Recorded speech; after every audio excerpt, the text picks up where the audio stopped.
जय हिंद बच्चों। कल हम आप लोगों को बता रहे थे कि ऑब्जेक्ट क्या चीज़ होता है, क्योंकि हम लोगों का जो क्लास चल रहा था, सेंटेंस चल रहा था and part of sentence and you know about the every sentence has the two part. The first part is called subject and the second part is called the object. Clear.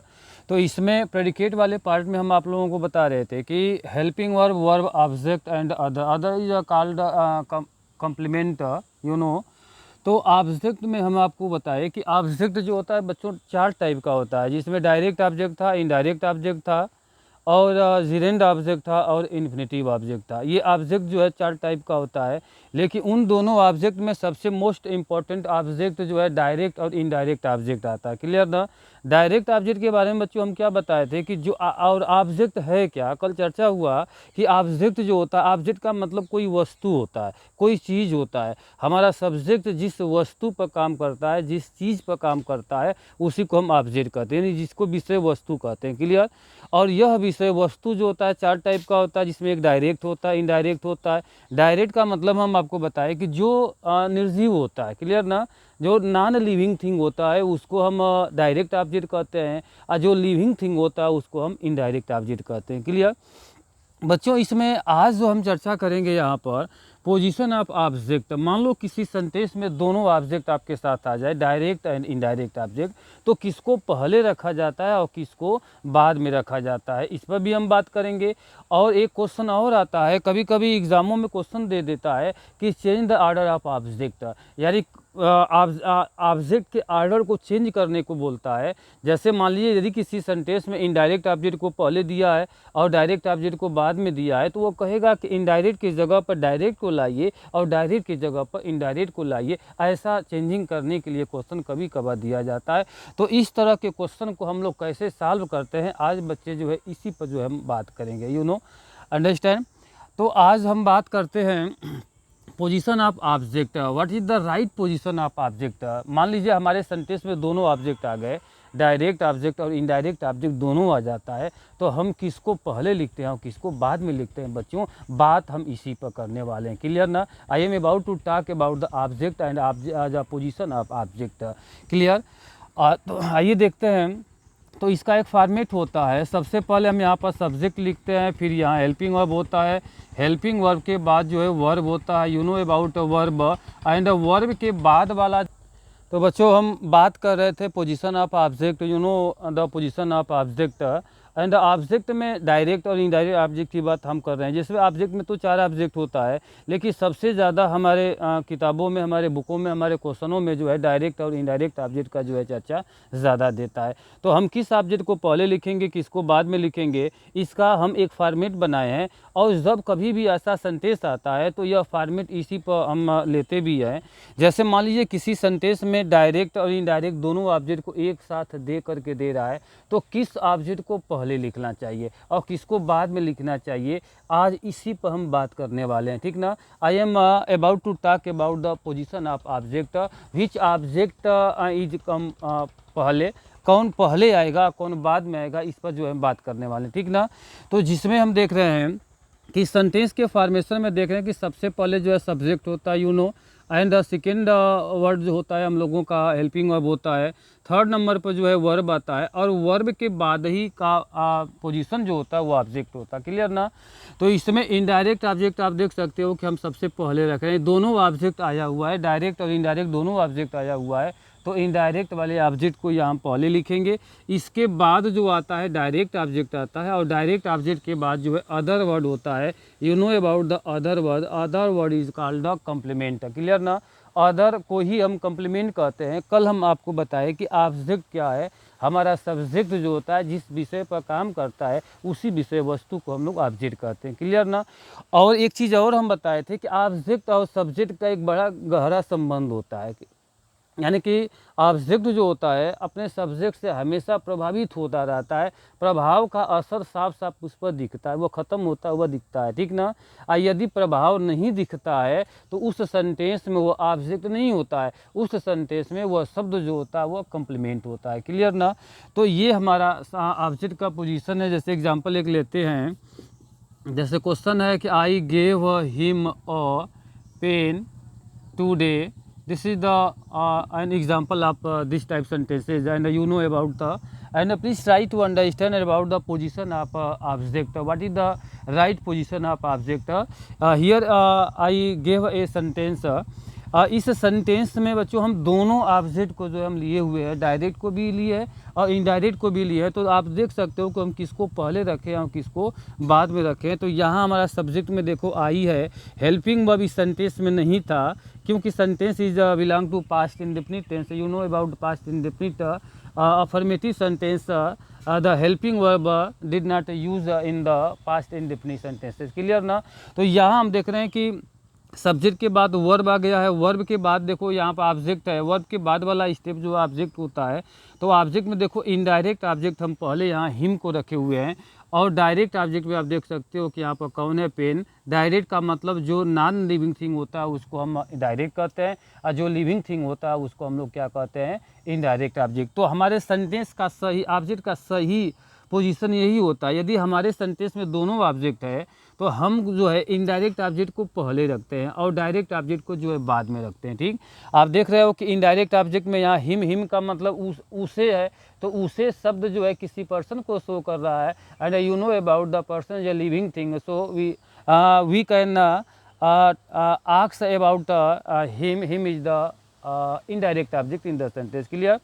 And pen जो है ये non living thing है, निर्जीव वस्तु है। तो निर्जीव वस्तुओं को हम लोग क्या कहते हैं, डायरेक्ट ऑब्जेक्ट कहते हैं। तो ये हमारे ऑब्जेक्ट का सही एक क्रम था, एक सही ऑर्डर था। इस तरह के क्वेश्चन को जो है लिखा जाता है। और लास्ट वर्ड में आप देख रहे हैं कि हम यहाँ अदर वर्ड लिखे हैं। You know about other word is called complement also. Clear ना? इसको कम्प्लीमेंट हम लोग कहते हैं।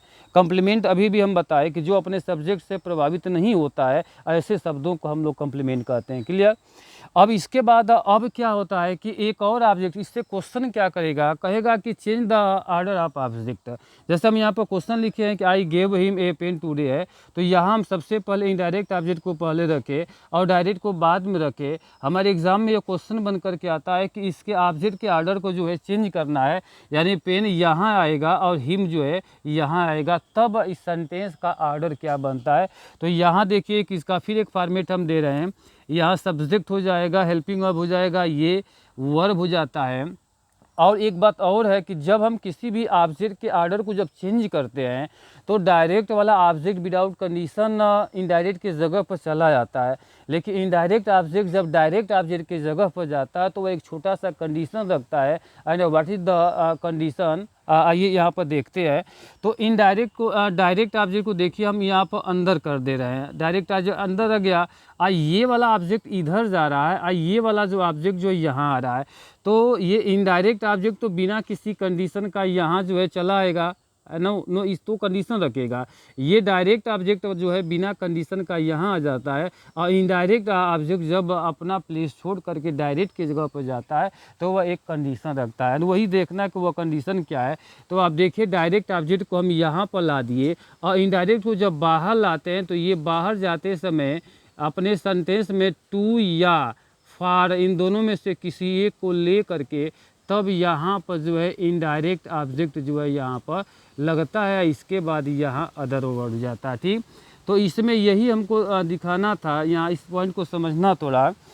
यानी कहने का मतलब ये है कि जब डायरेक्ट और इनडायरेक्ट ऑब्जेक्ट का ऑर्डर चेंज किया जाता है, यानी कि डायरेक्ट को जो है इनडायरेक्ट की जगह पर जब रखा जाता है और डायरेक्ट को इनडायरेक्ट की जगह पर जब लाया जाता है तो डायरेक्ट ऑब्जेक्ट विदाउट कंडीशन उसके जगह पर चला जाता है, और इनडायरेक्ट ऑब्जेक्ट जब अपना रियल प्लेस छोड़ करके डायरेक्ट की जगह पर जाता है तो इन दोनों में से किसी एक को जो यहाँ पर ले लेता है।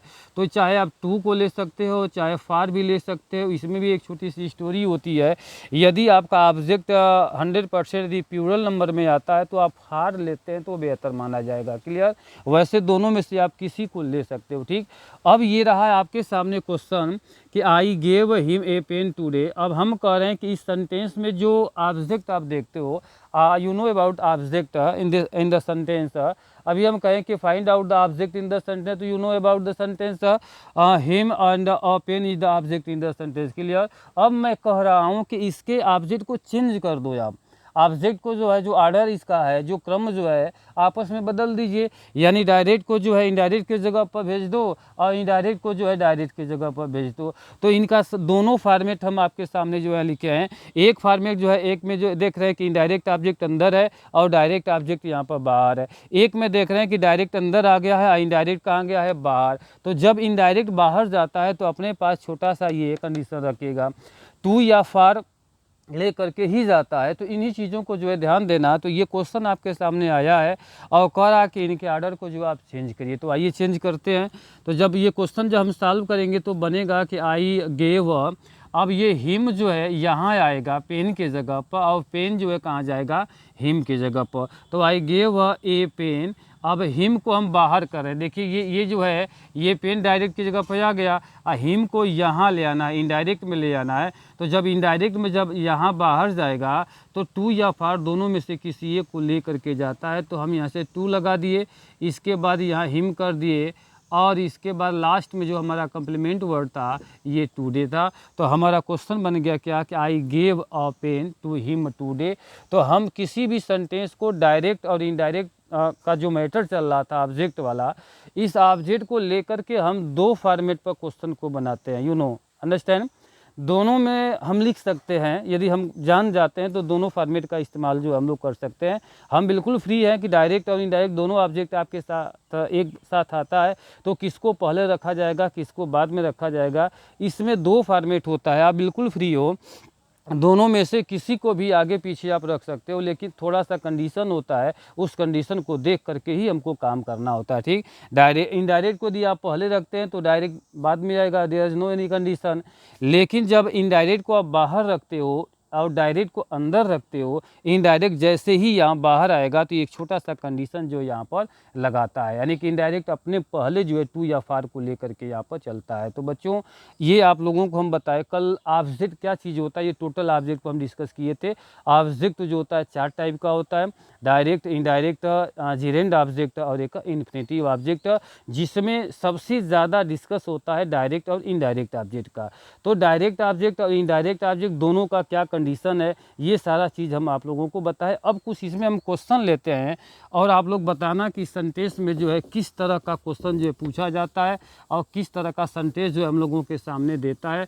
आज कुछ क्वेश्चन हम आप लोगों को दे करके सॉल्व करा रहे हैं। देखिए इसमें क्वेश्चन हमारे एग्जाम में जो है किस तरीके से जो है बन करके ये क्वेश्चन देता है। ठीक ना, इसमें ऑब्जेक्ट से जो है बहुत सारा क्वेश्चन जो है हमारे सेंटेंस में पूछा जाता है। जैसे मान लीजिए अभी हम यहाँ पर ऐसे कह दिए कि I am reading a book today, this is the sentence and please try to understand about it, है ना। तो इसमें ये कह रहा है कि एक क्वेश्चन हम यहाँ पे लिख रहे हैं कि I am reading a book today, मैं आज एक किताब को पढ़ रहा था। तो इसमें क्वेश्चन हम क्या पूछ रहे हैं कि find out the object in the sentence, यानी which word is the object in the sentence, you know about it. और I had taught about the object and you know object is divided into four parts, direct, indirect, gerund and infinitive object. So then which word is the object in the sentence, you know about it. A book is the object in the sentence, it is a clear, but which type object is given here, you know about object is also divided the four part.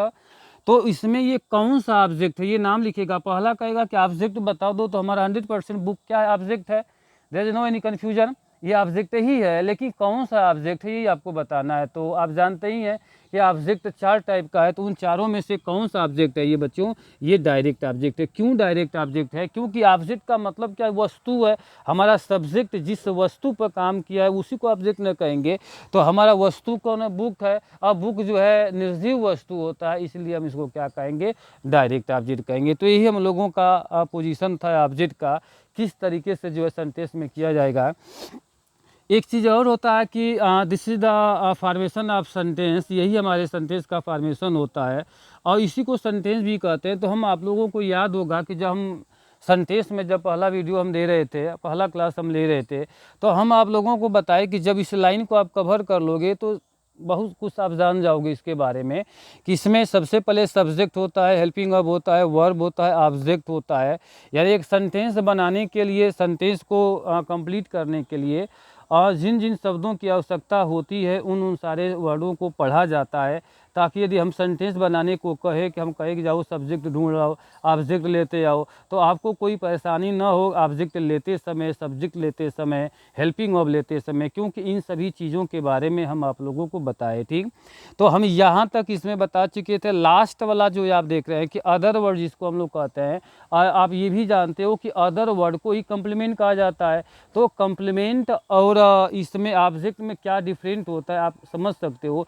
देखो, object जो होता है ये हमेशा subject से प्रभावित होता रहता है, और यदि प्रभावित नहीं हो रहा है तो उसको हम लोग यहाँ पर क्या कहेंगे, कम्प्लीमेंट कहते हैं। ठीक ना, यानी कि ऑब्जेक्ट जब रहेगा तो वो अपने सब्जेक्ट से हमेशा प्रभावित होता है, और जब वो प्रभावित नहीं हो रहा है उस सेंटेंस में, तो आप समझ लेना कि वो शब्द क्या है, वहाँ पर कम्प्लीमेंट है। जैसे क्वेश्चन देखिए कि Ram is a teacher. See the sentence and try to understand about this sentence. What is the position of a teacher? Teacher इसमें क्या है, you know it, understand?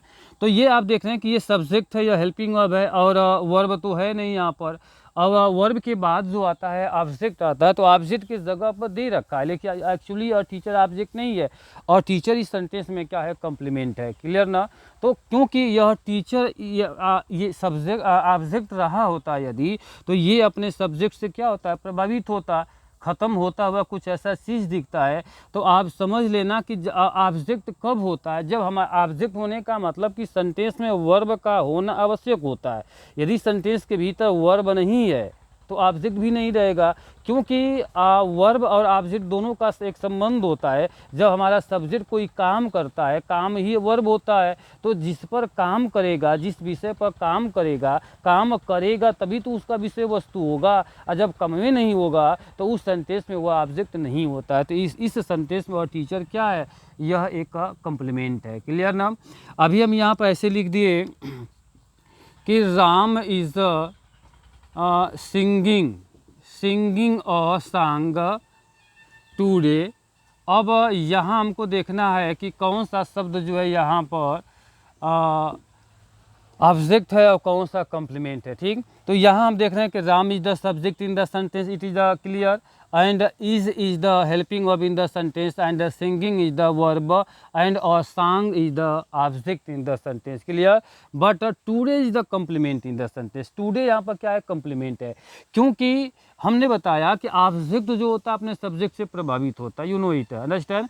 तो यहाँ कह रहा है कि राम एक गाना गा रहा है, तो ये आपका असंग आप देख रहे हो ना, यह असंग जो है इससे प्रभावित हो रहा है, आप देख सकते हो, क्योंकि राम का काम क्या है, गाना, वो गा रहा है, फिजिकली मूवमेंट कर रहा है, यहाँ पर गा रहा है, तो यह गाना खत्म होता हुआ साफ साफ दिखेगा। मान लो कोई गाना हम गाते हैं, हम पहली लाइन गा दिए, दूसरी लाइन गाते हैं, तीसरी लाइन गाते हैं, लास्ट में उसका फिनिश पॉइंट होता है ना, एंड होता है ना, ख़त्म होता है ना, तो ऐसा ही प्रभाव हमारे ऑब्जेक्ट में साफ साफ दिखता है। यदि ऐसा प्रभाव दिखता है तो वो ऑब्जेक्ट है, और यदि ख़त्म होता हुआ असर न दिखे तो उस सेंटेंस में समझ लेना कि वो ऑब्जेक्ट नहीं है, वह क्या होता है, कम्प्लीमेंट होता है। तो टुडे, आज जो है, ये आप कहोगे कि आज भी तो ख़त्म होता है, जैसे सुबह हमें किताब पढ़ रहा है तो सुबह भी ख़त्म हो गया, तो सुबह ख़त्म हुआ, चाहे आज जैसे ये गाना ख़त्म हुआ उसे आज भी ख़त्म होगा।